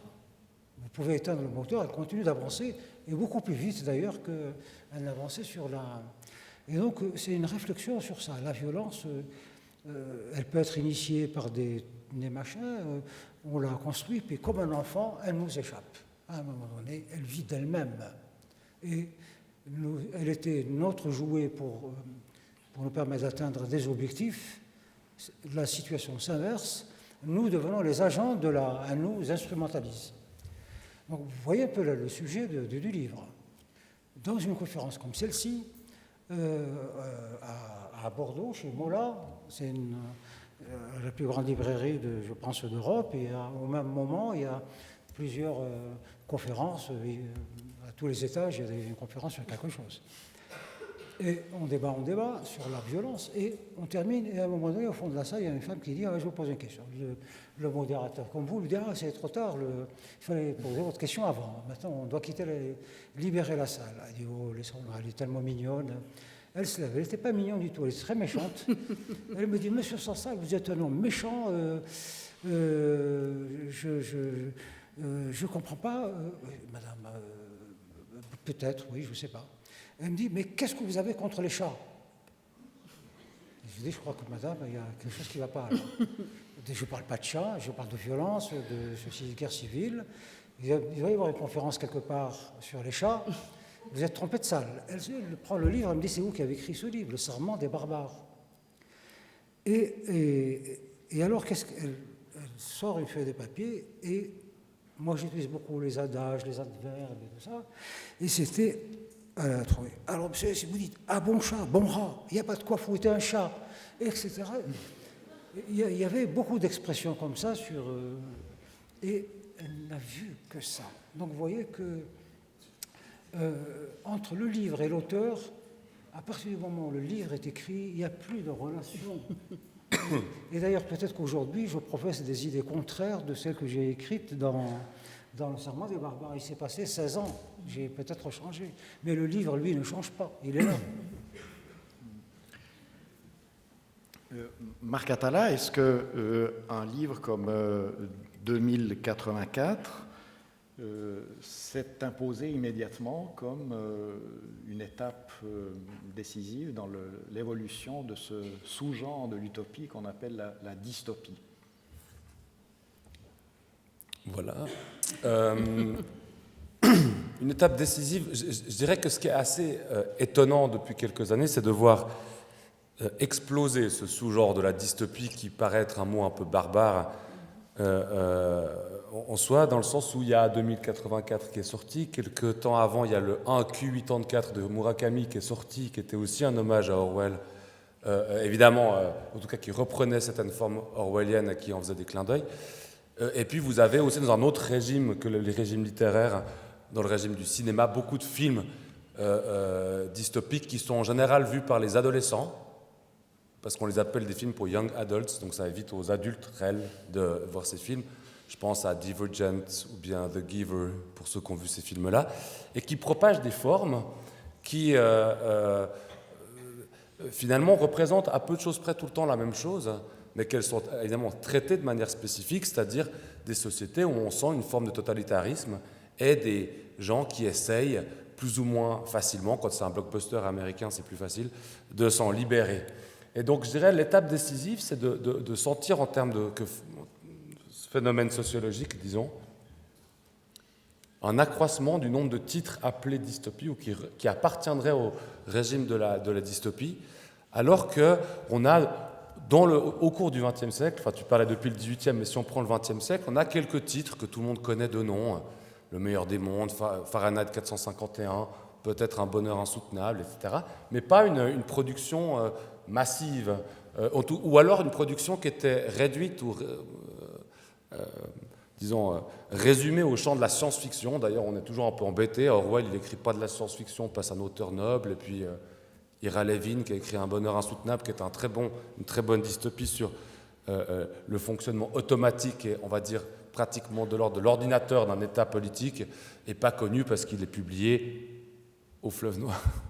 Enfin, il est publié dans des collections spécialisées de science-fiction. Et je dirais, on voit par contre depuis les années 2000 une émancipation de ces textes-là qu'on appelle dystopie, qu'on appelle on ne sait plus trop bien comment, mais qui représente cette idée d'une société quasi carcérale dans laquelle des individus doivent lutter contre un rêve utopique, mais qui, en fait, lorsqu'il est vécu, on va dire jour après jour par les citoyens, se retrouve être un rêve aliénant.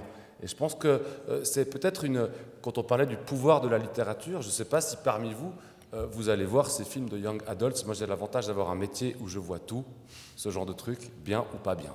Et c'est assez intéressant, et particulièrement pour savoir dans quel monde vivent nos enfants ou nos adolescents, parce que c'est finalement des films qui sont passablement lus, tout comme la production américaine ou japonaise, par exemple. Et donc, on perçoit, en fait, une littérature dont le mot devient peut-être extensif. J'ai l'impression que c'est la fiction aujourd'hui qui peut quelque chose contre le monde. C'est pas la littérature, c'est une chose, mais il y a aussi d'autres formes. Je pense même à des jeux vidéo, par exemple, où on commence à avoir des formes quasi subversives. Et la question, c'est dans quelle mesure ces formes subversives sont étudiées par les gens qui pourraient les pratiquer. Je pense autant aux jeux vidéo qu'au cinéma. Un exemple que vous pouvez avoir, c'est de prendre dans le canton de Genève, voilà, je suis vaudois, mais je m'adapte, dans le canton de Genève, de savoir dans quelle mesure est-ce que dans les corpus qui sont étudiés au collège ou dans les études supérieures, combien de livres appartiennent à ce registre ou ces registres de ce qu'on a longtemps appelé la paralittérature et aujourd'hui peut-être par décence et pudeur la culture populaire. Et je pense que c'est là où on voit des formes subversives apparaître. Et évidemment, alors là où c'est une étape décisive, 2084 comme d'autres romans, c'est que comme on est dans un champ plus establishment, plus reconnu, rien que par la maison d'édition dans laquelle le texte est publié, alors on permet à ces formes de venir aussi contaminer d'autres types de lecteurs ou d'autres types de spectateurs. Mais justement, Boualem Sansal, vous avez, pour faire passer un discours extrêmement puissant sur l'engagement de l'auteur, sur vos convictions qui sont très profondes, vous avez recouru à un genre qui est extrêmement codifié et qui, d'une certaine manière, organise votre pensée dans un modèle qui est hérité. Vous nous avez dit que la littérature se nourrit d'elle-même, hein, vous l'avez dit encore tout à l'heure. Est-ce que vous avez redouté de voir votre discours, d'une certaine manière, atténué par cette modélisation qu'impose le genre de la dystopie? Je ne sais pas si je peux répondre à cette question, puisque c'est une hypothèse. Donc, oui, ça aurait pu... J'aurais pu penser effectivement que le modèle étant déjà construit, et donc me laisser emprisonner dans... Et peut-être d'ailleurs, là j'étais un peu, parce que j'ai beaucoup lu ce genre de documents, et peut-être que ça m'a contaminé quelque part, ça c'est sûr. Mais bon, je ne l'ai pas pensé comme ça au moment où je me suis senti libre. Alors peut-être qu'après coup, le lecteur effectivement découvre peut-être les mêmes ficelles, c'est possible. Mais jusque-là, le livre est sorti il y a 1 an et quelques maintenant, on n'est pas arrivé à ce stade de débat. On est encore sur le thème central de 2084, c'est-à-dire... l'islamisme, enfin bref, les systèmes totalitaires caractère religieux. La méthode, la technique narrative ou la langue et tout ça, ça reste assez secondaire dans les débats que j'ai eus jusqu'à présent. Voilà, donc pour le moment, je ne sais pas. Peut-être que dans 1 année ou 2, à force de débat, je pourrais me faire une idée de... Mais en même temps, s'il y a quelque chose d'un peu amusant dans ce livre, c'est le jeu littéraire que vous mettez en place dans votre dialogue, en particulier avec Orwell. On sent que vous êtes aussi amusé comme auteur. Ben oui, en général, on prend on prend aussi du plaisir à écrire parce qu'on met en branle plein de clins d'œil. Il y a plein d'ombres dans un roman. Il y a ce qui se voit au premier regard, mais il y a aussi tout ce qui est caché, suggéré. Et donc, évidemment, on prend plaisir mais des fois, c'est un peu de la coquetterie parce que les lecteurs ne voient pas ces choses-là. Le plus souvent, on travaille pendant des jours et des jours pour... par exemple, dans certains débats comme ça, je dis aux gens, d'après vous, la distance, c'est où? Et alors, on entend donc, ou c'est des gens qui lisent comme ça rapidement, superficiellement, ou alors c'est peut-être le roman qui le suggère, ou... Il y en a qui me dit, je ne sais pas, en lisant votre livre, j'avais l'impression d'être en Écosse. Les bras m'en sont tombés, vous imaginez. Nous aussi. Et puis alors, le sanatorium. Alors le sanatorium, c'est dit et redit dans toutes les pages que c'est dans les montagnes, les neiges éternelles, les trucs. Et puis le nom des tribus, de toutes les tribus que je cite, c'est réel. Tout le monde connaît les Chers, ça a donné les Sherpas. C'était la tribu de porteurs, c'est son métier. Et je parle des Chers, de la tribu des Chers à tout bout de champ, mais je ne fais pas le lien. Tout le monde connaît les Sherpas, mais peu de gens savent que leur nom, Sherpa, veut dire habitant de la Sherpie, on va dire. Et plein de trucs. Alors, certains me disent, moi j'imaginais ça au Sahara, mais aussi dans les montagnes.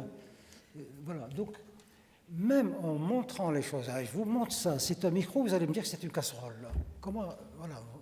Il y a des gens qui lisent c'est pour ça que je disais tout à l'heure dans mon petit papier, c'est le lecteur finalement qui fait ce qu'il veut du livre. Il peut y voir alors, Gotsabad, donc normalement, tout lecteur un peu avisé pense à Islamabad, des choses comme ça. Et Quds, c'est le nom de Jérusalem. Les Arabes appellent, pour les Juifs, Jérusalem chez Yerushalayim. Pour Jérusalem, c'est seulement pour les Français. Pour les Arabes, c'est le Quds. Et donc Quds, Abad, ça veut dire à jamais, ou ça veut dire la ville de l'islam. Islamabad, c'est la ville de l'islam. Qudsabad, c'est la ville du sacré. Quds veut dire sacré. Donc les gens lisent. Dans un roman, il y a des milliers de choses. Parce que la différence, c'est que le lecteur lit le livre en 1 jour, 2 jours, et l'auteur passe dessus 1 année ou 2. Donc il a le temps de fouiller, de glisser des choses sous les pierres. Et voilà, c'est de l'impressionnisme, c'est des petites taches vues de près, elles n'ont aucune signification, mais vues d'un peu loin, elles forment une image, mais en soi, elles ne forment rien. Et donc, je suis tout le temps surpris. Alors, de temps en temps, je m'amuse à poser des questions dans des salles comme ça. C'est très, très étonnant. Des gens voient des chats dans un livre qui ne parle que de violence. Pascal Kramer, quand nous avons parlé un peu pour préparer cette table ronde, vous m'aviez fait part de votre inquiétude en disant « mais l'utopie, dystopie, ça n'est pas mon rayon, moi je n'écris pas des choses comme ça ». Par contre, penser le monde par la littérature, ça me parle. Est-ce que vous pourriez revenir peut-être sur ce pas en arrière que vous a fait faire le binôme utopie-dystopie? Oui, mais en tout cas, c'est vrai que, oui, moi, mon propos, c'est de dire le monde, et je pense que, les littératures qui m'intéressent sont celles qui disent le monde, ça, c'est certain. Après, justement, c'est très compliqué de savoir d'où on l'écrit, quelle légitimité on se donne et quelle justesse on attribue à son propre regard. Donc, ça reste les questions fondamentales. Puis après, de savoir qui nous lit, c'est aussi une question. Après là, je vais revenir à du très concret. C'est vrai que quand on sait qu'un livre se vend en moyenne à 4000 exemplaires, on se dit que on peut se flatter de se dire que la littérature peut quelque chose. tiens, tes ventes sont nettement supérieures. Il n'en demeure pas moins que on est très loin des textes des origines dont tu parlais, la Bible ou le Coran. La Bible, on l'avait tous à une époque sur sa table de nuit. C'est des livres qui se sont lus. C'est vrai que du coup, il faut rester très modeste sur ce que peut la littérature.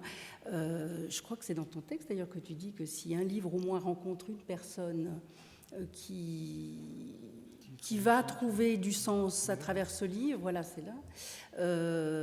Donc on se rassure comme ça en se disant qu'effectivement, si un texte peut rencontrer quelque chose, faire résonner une intelligence en face et peut-être faire prendre conscience de quelque chose, c'est déjà bien. Et je pense que, et moi, on a tous, je pense, en mémoire des livres qui nous ont ouvert, mais c'était une phrase qui nous a ouvert quelque chose dans le cerveau. Moi, il y en a un qui m'a ouvert, d'ailleurs, qui était d'ailleurs un livre très dont le propos était très je sais pas, je parle de L'Aventure ambiguë de Sherabin Khan, qui est un livre qui est paru en 61, et c'est plus un discours philosophique, un dialogue philosophique qu'un roman, et c'est un dialogue donc entre un musulman et des occidentaux, et c'est vraiment le regard du musulman sur l'Occident, et il y a quelques phrases qui m'ont véritablement retourné le cerveau, qui m'ont fait voir l'Occident d'un point de vue totalement autre et qui m'a rendu tout à coup des tas de choses complètement intelligibles. Bon, voilà. Si un livre peut avoir cette fonction-là auprès d'une personne, on peut se dire que c'est déjà réussi. Après, pour répondre à ce que tu disais tout à l'heure, cette perte de sens, effectivement, qu'on entend et qu'on se gargarise presque de ça, on ne croit plus en rien, les gens ne veulent plus aller voter, ça n'a pas de sens. Moi, je suis un petit peu... Enfin, moi, je me préserve de ça parce que sinon, allons, suicidons-nous tout de suite. Et voilà, collectivement. D'ailleurs, il y a des animaux qui font ça, qui se suicident comme ça, collectivement.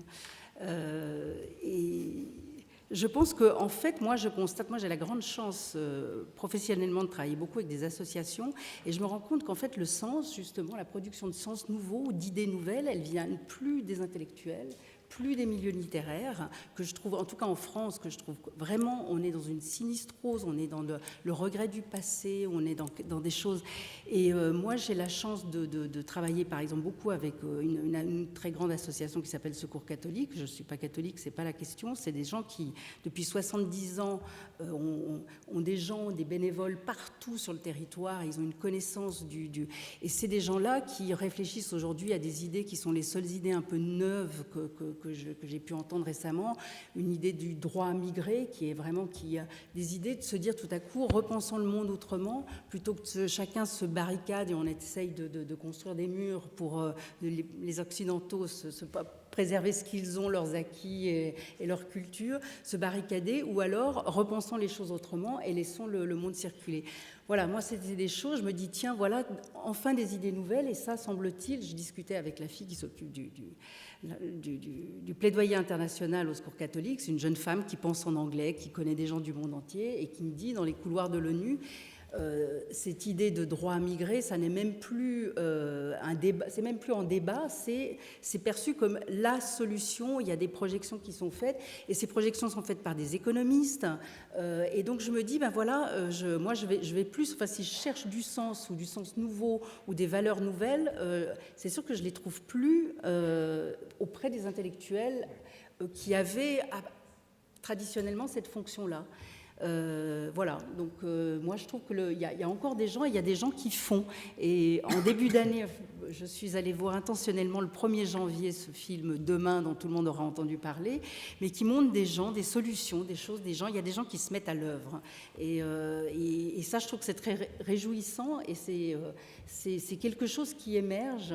Et voilà, donc je pense que, en tout cas, le sens nouveau et cette volonté de transcender un petit peu le monde, hélas, il ne vient plus des intellectuels, il me semble. Est-ce que l'engouement qu'on observe pour des lieux comme, par exemple la Maison d'ailleurs ou d'autres endroits où sont promus ces arts de la conjecture, d'une certaine manière assez multiples, hein, que ce soit du côté de la littérature, des arts de l'image. Est-ce que c'est quelque chose qu'on pourrait observer en parallèle avec cette espèce de contre-pouvoir des ONG dont vient de nous parler Pascal Kramer? Bon, je suppose que tout le monde dans la salle connaît la Maison d'ailleurs, et il va régulièrement. Pour répondre à ta question, je vais revenir un peu sur ce que vous disiez, parce que je trouve intéressant de cette force qui vient d'ailleurs, sans vouloir faire de jeu de mots avec ça. C'est vrai que l'impulsion que j'essaie de donner à ce musée un peu particulier, c'est de traiter des phénomènes qui sont des phénomènes omniprésents dans le champ social, mais assez peu analysés, décortiqués par les intellectuels. Je prends un exemple, j'ai ouvert il y a 2 jours, c'est pour ça que j'hésitais à venir au début, mais il y a 2 jours, on a ouvert une exposition sur le pop art japonais et les mangas. Alors le pop art japonais, tout le monde comprend, ça a l'air intelligent et bien, et le manga, c'est plutôt pour les jeunes. Et j'ai épluché, c'est ce que j'avais fait à l'époque de ma thèse sur la science-fiction, le nombre de livres écrits sur le manga en France. Ben, c'est simple, il y en a 18, à part les « apprends à dessiner ton personnage de Naruto », tout ça, mais après, il y a 18 essais, dont 2 qui inspectent de manière critique, c'est-à-dire qui réfléchissent pas simplement à une sorte d'histoire générale d'un mouvement japonais vaguement arrivé en Europe dans les années 90, mais qui essaient de comprendre quelque chose d'autre. Et donc cette espèce de force, cet enthousiasme, peut-être que c'est ça la lutte contre l'absence de croyance, c'est que l'enthousiasme aujourd'hui, peut-être qu'il est plus compliqué à trouver au niveau du champ de la fiction ou des intellectuels européens dans une production spécifique. Non pas parce qu'il n'y a rien, mais parce que ça tombe bien qu'il y ait un peu de place pour tout le monde. Autrement dit, j'ai le sentiment qu'il y a un enthousiasme, peut-être une fraîcheur, qu'on a de la peine parfois à comprendre ou à percevoir dans les champs de la fiction japonaise ou américaine, qui utilisent d'autres codes, qui ont d'autres références, qui peuvent parfois dérouter parce qu'il y a une forme de romantisme assez simpliste, des intrigues relativement simplistes, mais en même temps l'Europe dit on ne croit plus en rien, puis quand il y a une intrigue simpliste où les jeunes prennent le pouvoir, on dit ah c'est pourri, ça ne peut pas se passer comme ça. Donc une sorte de nihilisme un peu permanent, et la Maison d'ailleurs essaye de, tout en restant critique, ça reste un musée qui essaie d'exposer des phénomènes contemporains, de poser des questions sur ce genre de phénomènes qui sont assez bien, malgré tout, qui sont assez bien, beaucoup plus compris que ce que l'on pense, mais un peu laissés de côté, peut-être par manque de temps, peut-être par présupposé ou a priori négatif, comme si les Japonais ne pouvaient pas faire de la très bonne bande dessinée, il fallait que ça soit Hergé et Möbius seulement. D'ailleurs, c'était un peu le clin d'œil, puisqu'une expo ouvrait au MUDAC à Lausanne sur Hergé. Vous voyez, j'ai l'impression que l'Europe, et j'aimais bien ce que vous disiez, ressasse sa tradition. Et souvent, les parents, quand ils viennent au musée, ils disent « Ouais, mais moi, je ne vais pas commencer à lire des mangas, mais mes enfants, ils s'abrutissent avec ça. » Je dis « Bon, déjà, vous ne pouvez pas savoir s'ils s'abrutissent si vous ne lisez pas. » Et en même temps, je leur dis « Alors, qu'est-ce que l'Europe peut leur proposer ?» Et là, soudainement, paf, silence intégral. Ils disent « Ouais, mais en tout cas, pas les jeux vidéo, tout ça. » Je dis « Est-ce que vous jouez aux jeux vidéo ?» « Non. » « Ah, ok. » Et donc, j'ai le sentiment que c'est plutôt ça qui, moi, j'ai l'impression, et c'est peut-être un peu provocateur, mais ça lance un peu les débats, j'ai l'impression qu'on choisit en Europe de ne croire en rien parce que ça nous fait du bien. Allez. Le monde est derrière nous, c'est fini, c'est fini. Non mais enfin bon, au-delà de la provocation, j'ai l'impression qu'on aime bien ressasser ça un peu comme une rengaine. Vous voyez, on croit en plus rien. Moi je suis convaincu que les jeunes et les moins jeunes dans cette salle croient en plein de trucs. Alors peut-être que ce n'est pas les grandes valeurs qu'ont fondé la société démocratique française, si on parle de la France, Suisse, tu vois, en tout cas, voilà, et que le canal politique pour changer le monde est peut-être un canal qui est moins utilisé aujourd'hui, c'est vrai. Mais il y a quelques mois de cela, à Genève, vous aviez, alors moi c'était horrible, parce que j'étais en vacances et tout le monde m'appelait, vous aviez 500 jeunes à plein palais qui chassaient des Pokémon. Vous vous rappelez de ce truc? Bah vous voyez, ce soir on n'est pas 500, hein. Donc il y a 500 types qui ont allé chasser le Pokémon et on dit ça ne produit pas de nouvelles socialités, le jeu vidéo ça éloigne les gens du réel, ils fuient, ils s'évadent. C'est pas du tout vrai. Et j'ai l'impression que bien sûr que vous êtes toujours un type qui reste dans sa chambre, mais vous pouvez rester dans votre chambre et lire toute la soirée, vous ne serez pas plus socialisé sociabiliser que si vous jouez aux jeux vidéo. Et j'ai l'impression qu'on doit s'emparer de ça. On a une richesse géniale, et peut-être ça c'est le seul avantage de la mondialisation, en tout cas en termes de diffusion, c'est que ces esthétiques, ces courants, ils circulent. Ils circulent et ils s'hybrident inévitablement. On commence à avoir des romans qui parlent de jeux vidéo, qui sont traités sur la forme du jeu vidéo, ce qui permet des choses assez intéressantes par ailleurs en termes esthétiques. Et cette circulation, moi j'aime bien la prendre au musée. Alors après on passe pour un musée pour enfants, mais bon finalement, c'est pas grave. Parce que je me dis c'est le bon moment, parce que c'est là. Parce que c'est là. Et je crois que c'est cet engouement que je ressens, parfois, pas tout le temps, dans le sens où dire, et si on allait regarder un peu ces forces, on va dire, qu'on pourrait appeler parallèles, comme on l'appelle pour la médecine parallèle, mais qui pourraient bien être un peu plus subversives que ce que l'on pense. Et je trouve que le parallèle avec les ONG, par exemple, est intéressant, puisque c'est une forme qui est principalement subversive par rapport à un monde ultra-capitaliste qui ne valorise pas tellement ce genre de choses-là. Est-ce que peut-être que les courants esthétiques américains, coréens, japonais ou que sais-je, chinois, peuvent commencer à subvertir cette espèce de choix qu'on fait en permanence, qui est de dire le monde est mort, Dieu a déjà été, maintenant il ne reste plus que le monde, on ne croit plus en rien, tout ça va mourir. Moi je pense que ce n'est pas vrai. Voilà. Merci. Peut-être une dernière question que j'aimerais poser à Boualem Sansal, puisque Marc Atala vient parler beaucoup de circulation et d'au moins un avantage de la mondialisation. Est-ce que 2084 circule déjà? Est-ce que c'est un texte qui suscite des réactions dans d'autres aires linguistiques que le français? Oui, 2084 circule beaucoup, mais je n'ai pas tous les retours. Il est traduit dans une quarantaine de langues, donc j'ai pas de... il est traduit en japonais, en coréen, en chinois. J'ai pas de... je suis invité, bien sûr, je parle à des publics, mais je n'ai pas de retour. Je n'ai pas aussi les clés... parce qu'il ne vous échappe pas que je ne suis pas un jeune homme. Donc, moi non plus. Il y a des choses qui ne relèvent pas de ma vision du monde. Et je sens beaucoup d'intérêt.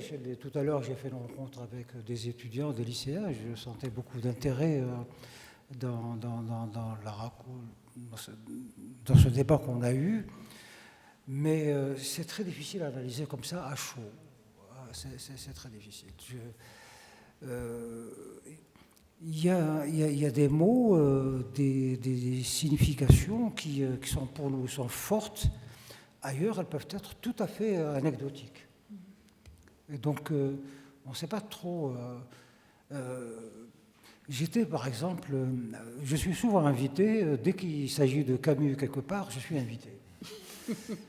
Parce que, bon, je ne sais pas, ça a été dit ou lu, enfin bref, parce que d'abord j'ai écrit beaucoup de choses sur Camus, mais c'est parce que nous avons des relations, je dirais, presque familiales. La maman de Camus, d'abord on habite le même quartier, à 10 mètres l'un de l'autre, et sa maman et la mienne sont très amies. Et les enfants de Camus... Julien et Catherine sont mes amis d'enfance. On a été à l'école ensemble et tout. Bon, donc, alors on m'invite. Mais il y a eu l'année passée, donc on fêtait le centenaire de la naissance de Camus, des invitations partout. Mais alors moi j'ai toujours connu qu'un Camus, le Camus familial. Bon, je mets de côté, mais le Camus que j'ai lu, étudié et tout ça. Et en face, il y a 1000 Camus. Quand j'ai été invité en Chine, les gens savaient tout de Camus, mais les mots, au fur et à mesure des discussions, les mots n'ont pas le même sens. Alors, voilà, de quoi parle-t-il? Parce qu'à un moment donné, j'ai des doutes. Il mêle des concepts qui, pour moi, sont contradictoires. Donc, il y a un Camus chinois. Ils ont inventé un Camus chinois, ils le lisent d'une certaine manière, et j'ai vu ça partout. Il y a une passion Camus très mystérieuse. C'est des mangas peut-être, il y a quelque chose, mais c'est y compris chez les jeunes, mais si on n'arrive pas à faire une enquête approfondie par des spécialistes, je crois que bon, c'est même pas la peine de parler, c'est trop compliqué voilà. Mais ce que tu me dis m'appelle juste une petite... C'est vrai, quand on dit, de notre point de vue, le monde va mal, on décrète, voilà, on porte un jugement sur le monde, mais c'est vrai qu'à l'autre bout du monde, effectivement, c'est ce que tu dis. Je me souviens d'une amie américaine qui était allée en Chine au lendemain du 11 septembre, elle me disait, ça avait été un rafraîchissement, elle m'avait dit, tout le monde s'en foutait du 11 septembre, enfin, ça n'était pas un sujet. Et c'est vrai que notre perception du monde va mal, je ne sais pas, peut-être qu'à l'autre bout de la planète, on a une lecture autre du monde. Alors là, on est dans un débat politique parce que la perception tout va bien est aussi un contre-discours qui est très promu par une certaine gauche et tout ça. C'est une perception aussi idéologique. Elle n'est pas en soi, il n'y a pas de choses comme ça qui ont une valeur, on va dire, objective, universelle et tout ça. C'est un contre-discours. C'est un peu la méthode Coué, tout va bien, on chante, tout va bien, parce qu'évidemment tout va mal. C'est quand tout va mal qu'on dit que tout va bien. Et inversement, c'est quand tout va bien, on dit tout va mal. C'est très naturel chez l'être humain pour relativiser, parce que chacun sent qu'on ne détient pas la vérité. Il faut revenir aux faits. Les faits, c'est l'économie qui les donne, ce n'est pas les fantasmes des uns et des autres, c'est les faits. C'est les morts, c'est les attentats, c'est les guerres, c'est les pays qui se ferment. Moi, je suis un Algérien, je voyage avec un passeport algérien. Je peux vous dire qu'il n'y a plus de liberté dans le monde pour une catégorie de population. Vous traversez, moi je suis jaloux quand je voyage, je vois les mecs sans passeport passer. Je subis tous les contrôles, là, et la suspicion, et les questionnements, etc. Donc il y a un discours du bonheur et de la joie de vivre qui est une réaction à cet envahissement du malheur qui est là, parce que c'est ça la réalité. On peut le nier. Et je vois, je ne sais pas comment ça se passe en Suisse, mais en France, il y a une véritable organisation tendant bon, c'est pas tout le monde, mais c'est une petite minorité qui vend du bonheur par les mots, alors que la réalité est tragique.